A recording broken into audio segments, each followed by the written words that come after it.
The stock market is crashing, but experts leave clues as to where they're putting their own money. One big bank just saved America from following the road to hell and higher prices. Chuck Schumer says Republicans will take back the House of Representatives, and Vladimir Putin seems to only be getting started with the Russia war machine, and it's leaving NATO leaders silent. Thanks so much for liking this video and sharing it with family and friends. There's a lot to go through today, so stick with me to the very end. Russian President Putin has been very vocal recently, from announcing the mobilization of the Russian army and even threatening nuclear war under certain circumstances. When considering all these things, it seems America has been unusually quiet. However, now we know this quietness in the public may be a military stance that they're taking. The Washington Post has reported that they have been alerted by anonymous officials that the United States has been warning Russia of its plans in private. Public silence in the face of threats is actually a strategic move known as strategic ambiguity, which means it's to make Russian leaders more concerned by not knowing what the United States is doing. So basically, they're not putting it out into the world what they're planning to do to try to throw off the Russian army. On the other hand, Ukraine's President Zelensky's strategy is to shout from the rooftops everything that Putin and the Russian army are doing, as well as all Ukrainian victories. This is likely to raise awareness and also to raise money. For example, some would say that Russia's new mobilization is bad for Ukraine, but Zelensky took a different approach. He stated Russia's decision on mobilization is a frank admission that their regular army, which has been prepared for decades to take over a foreign country, did not withstand and crumbled. These words have powerful implications. If Russia's prepared army failed, how can Putin's new unseasoned one not?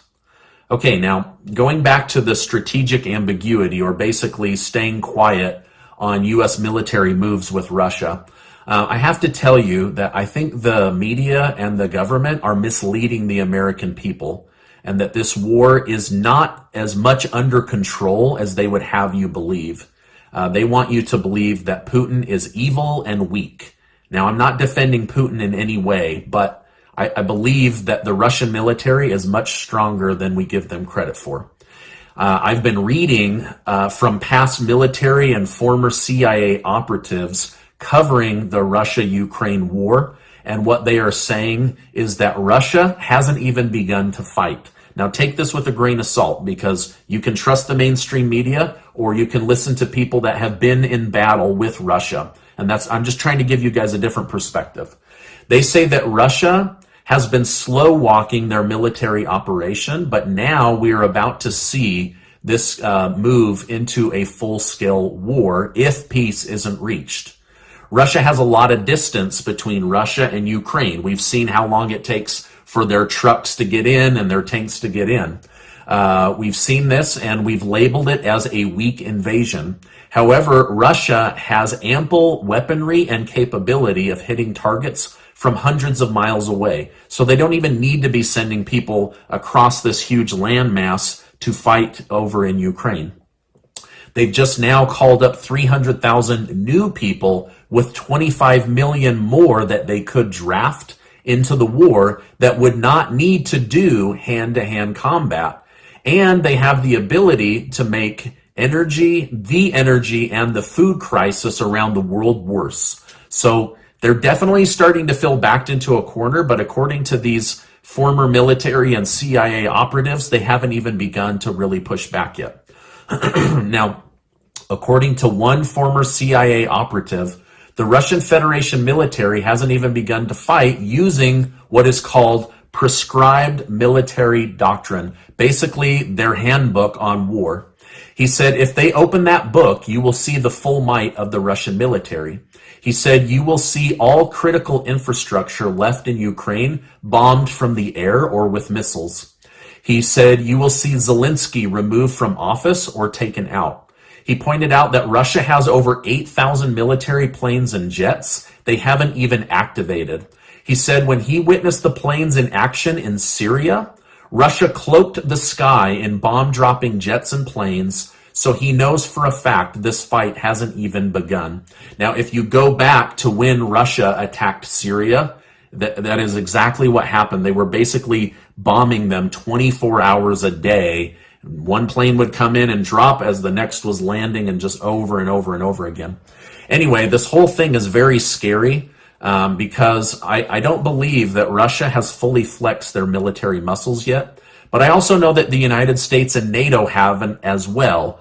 My worry is you get two macho men flexing their muscles against each other, and it's going to kick off a fight. It's going to kick off World War III. So everybody needs to be really, really careful because everybody has access to long-range missiles, satellite-driven missiles, nuclear missiles, hypersonic missiles. So anyway, I just think, the media keeps portraying Putin as dumb, evil, and weak, but based on how he's fought in the past, he hasn't even shown the full strength of the Russian military, and that's what these former military and former CIA people that are writing are saying.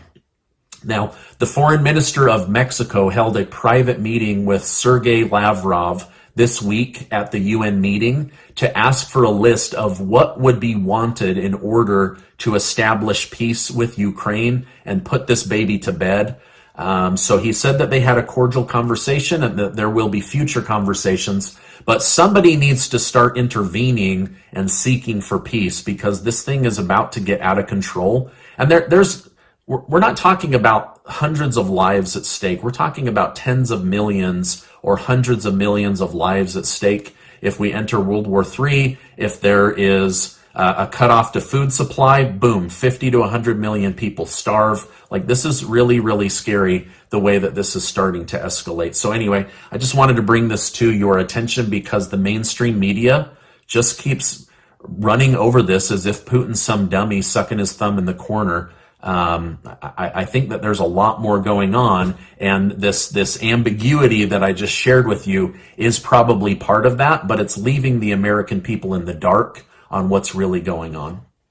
Now, this is my update for today. As I know more, I will definitely come on and share more with you. I apologize. That was an information-packed video, hours and hours of research, but I want my community to know what's really going on, good, bad, or ugly. You need to be in the loop on the truth.